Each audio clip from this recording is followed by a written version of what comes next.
मेरे पास किताब है को इंग्लिश में क्या कहते हैं? तो दोस्तों मेरे पास किताब है को इंग्लिश में आई हैव ए बुक कहते हैं।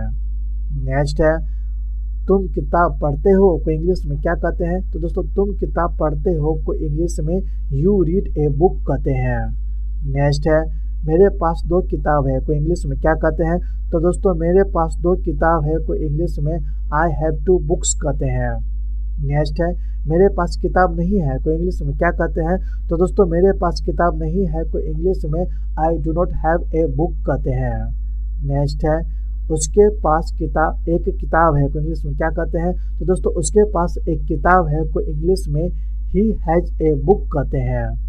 नेक्स्ट है उसके पास किताब नहीं है को इंग्लिश में क्या कहते हैं? तो दोस्तों उसके पास किताब नहीं है को इंग्लिश में he does not have a book कहते हैं।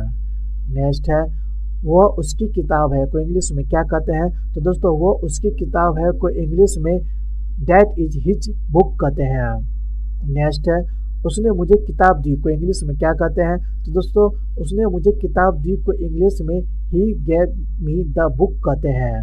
नेक्स्ट है यह उसकी किताब है को इंग्लिश में क्या कहते हैं? तो दोस्तों यह उसकी किताब है को इंग्लिश में दिस इज हिज बुक कहते हैं। नेक्स्ट है तुम्हारे पास एक किताब है को इंग्लिश में क्या कहते हैं? तो दोस्तों तुम्हारे पास एक किताब है को इंग्लिश में यू हैव ए बुक कहते हैं।